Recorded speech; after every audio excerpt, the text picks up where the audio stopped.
பஸ்ல வந்து உட்காந்துக்கலாம்னு பார்த்தா பஸ்லயே ஓட்டணும் பஸ்லயே நினைச்சிட்டு வரோம். அப்ப வீட்டுக்கு வந்துட்டு புக்கெல்லாம் நினைச்சிட்டு புக்ல ஹோம்ஒர்க் எழுதலாம் டீச்சர்ஸ் திட்டுறாங்க. அப்ப டீச்சர்ஸ் திட்டினா மிஸ் புக் நினைச்சிருச்சுன்னு சொன்னா கேட்பாங்களா?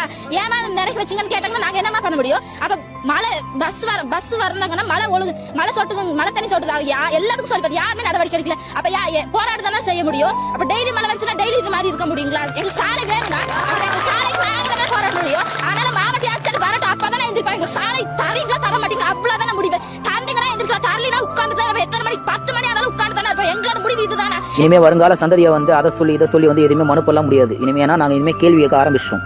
இனிமேல் நாங்கள் ஒவ்வொரு விஷயத்திலையும் நாங்கள் கேள்வி கேட்போம். தமிழ்நாட்டினுடைய பழைய பஸ் எல்லாம் வந்து புதுப்பிக்கிறதுக்கு வந்து கிட்டத்தட்ட 8000 கோடி கிட்ட நாங்கள் செலவு பண்ணியிருக்கோம் அப்படின்னு சொல்லியிருக்கு தமிழக அரசு. அதாவது போக்குவரத்துறை தமிழக போக்குவரத்துறை. அந்த 8000 கோடி கிட்ட என்ன ஆச்சு?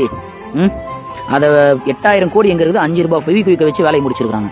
ஃபுல்லாக பேட்ச் ஒர்க்கு. ஸ்கூல் போகிற பசங்க காலேஜ் போகிற பசங்க இதனால் ரொம்ப பாதிக்கப்படுறாங்க. இது வந்து சென்னையில் மட்டும் கிடையாது, தமிழ்நாட்டில் கூடிய எல்லா மாவட்டத்திலையும் சேலம் திருச்சி தஞ்சாவூர் எல்லா மாவட்டத்திலும் இந்த நிலைமை தான் நீடிச்சிட்டு இருக்கு. ஆமாம், பஸ்ஸினுடைய நிலைமை கொஞ்சம் கூட சரியே இல்லை.